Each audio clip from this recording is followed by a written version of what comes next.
So I just saw the FNaF movie with my girlfriend, and I give it a generous 0 out of 10. I mean, the movie was horrible. It had the storyline practically made no sense. It just wasn't a good movie overall. I mean, I don't really get how you could enjoy this movie. I mean, the only part where people actually cheered during the movie was when Corey X Kenshin made his 5-second appearance. The movie itself as a film fundamentally fails if you look at it critically. The movie sucks. It didn't follow lore. It was a comedy. Who the heck made it a comedy? It was boring, it was cringe. I fell asleep twice, it was pathetic for an attempt. I like it in the end, but there's so many things I found flawed about it and I can't really call it a great movie. Well, what happened? Why do so many avid fans of Five Nights at Freddy's hate the Five Nights at Freddy's movie? The first main flaw of the Five Nights at Freddy's movie was in fact the story. Yes, arguably the most important part of literally any movie. It fails to initiate any form of suspense or keep you on the edge of your seat, throwing in mainly disposable characters who serve no purpose in driving the story forward. Pretty much the whole premise of the movie is your younger brother got kidnapped by Spring Bonnie, while you and him and your parents were in the woods camping. Yeah, I mean, be for real. Now, I understand the movie is meant to be its own universe, same with the books and same with the games, but the universe makes no sense. I mean, a rabbit followed a random kid deep into the woods without getting detected, and someone managed to snatch a kid and drive away. Yep, we were 10 minutes in and the movie's completely lost me. Several years later, Mike's parents die and now he needs to take care of his little sister. But this trash of an aunt wants custody, so they plan this massive thing to trash his job just for him to completely get trashed by animatronics later. Yeah, and Mike never even knows they're plotting against him, so like, what was the point? The main characters seemed to be really slapped together side characters that were not needed, and the aunt and the lawyer served no actual purpose in the story, and everyone who worked for them was bodied in the first 7 minutes. They should have had Mike find out what he did, and then maybe kill them at the end. Having them die so early on in the movie was pointless. On top of that, the guy who hires Mike ends up being the bad guy, which we knew from literally the first scene. I mean, the directors weren't trying to hide it or make us guess at all, and for some odd reason he hires Mike even though he knows who Mike is and knows Mike is looking for his missing brother. Just saying, if I kidnapped bro's brother, I wouldn't offer him a job to be directly where I hid him. Yeah, the movie still lost me. I should mention during all this time, Abby, who's Mike's little sister, can somehow see and draw the animatronics, and she's always been able to see them. Yeah, I never understood this. Also, at some point, Go and Freddy gets into their house.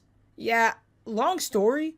Now, I'm not going to explain the entire movie because honestly, what's the point? But I will say they throw in this random freaking security guard at the end. Yeah, if you're wondering, this is Beck from the show You. And somehow it comes out that she knew about this and she's also Vanny. But on top of that, somehow she's also Springtrap's daughter. Like, bro, what the actual heck is going on in this movie? I realize we haven't even touched on the animatronics yet. I will say, yes, they look good. But in my personal opinion, they definitely weren't scary. Especially when they start building a play fort in the middle of the pizzeria. Like, what are you guys doing? This honestly ruined the entire mood for me. I understand making them seem like kids, but I think a lot of people were definitely expecting a more mature movie than the one we got. Like, what is this, Teletubbies? Also, the cupcake was the goofiest thing ever, and you know it's sad when Balloon Boy had the most jump scares during the movie. Arguably one of the least scary animatronics. I also took to things such as Reddit, Twitter, YouTube, and TikTok, and it seems many fans are just as disappointed, with several fans saying, gore wasn't absolutely 100% necessary, though it could have helped. But even then, the tiny amount of actual jump scares and horror scenes in the movie were generally disappointing. The few that were in there are actually pretty bad too. The movie opening scene was unironically scarier than the rest of the film. It isn't even a movie that attempted to be scary and failed. It just straight up wasn't written to be scary at all. It's also pretty weak lore-wise, even though it's accurate to the source material. If you aren't a FNaF fan, you aren't going to really gain that much insight beyond some guy killed some kids for an unknown reason, and now that haunts robots. William's motivations, backstories were non-existent in the movie, and the same is true for Vanessa's. The story of Freddy's isn't delved into either, so viewers know next to nothing about it. William's reveal is literally 2 sentences from Vanessa's at the end of the movie, and the movie doesn't even tell you why he's relevant to Freddy's. He's generally some random killer.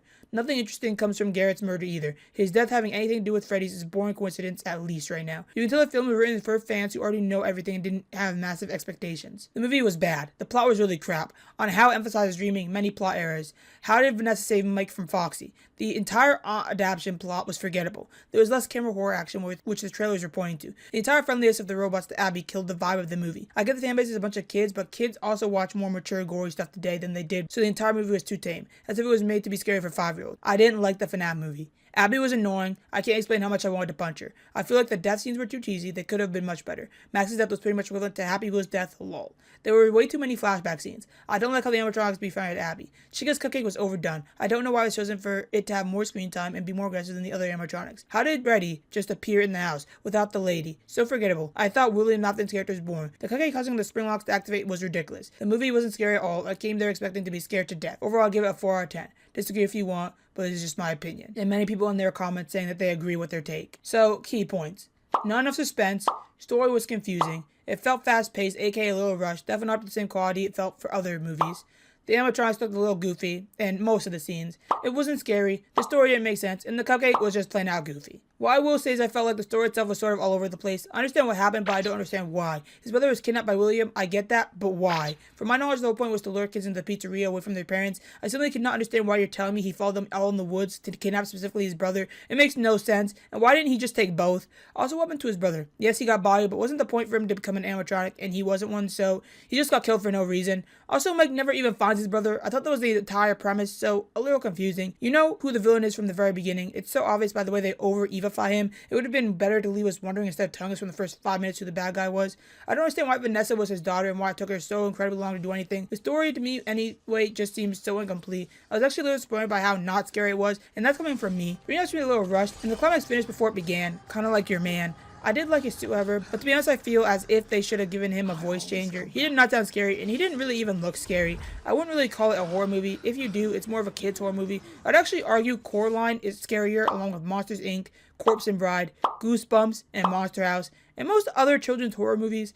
Of course, I don't want to be overly harsh, but I feel as if they should have at least left it on the shelf for another 2 years to keep working on it. Overall, I'll give it a 6 out of 10. I was going to say 5, but I'm a FNaF fan, so I'm a little bit biased. It's mid, 3 out of 5 stars. I'd recommend watching it, I guess, but it definitely won't make my list of top 20 movies. I am definitely happy we got a FNaF movie, however, and if you're a diehard FNaF fan of the franchise, you'll most likely enjoy it. If you've never heard of FNaF, however, you can probably skip this one on the list of movies for your movie night. Yeah, it won't be worth it for you.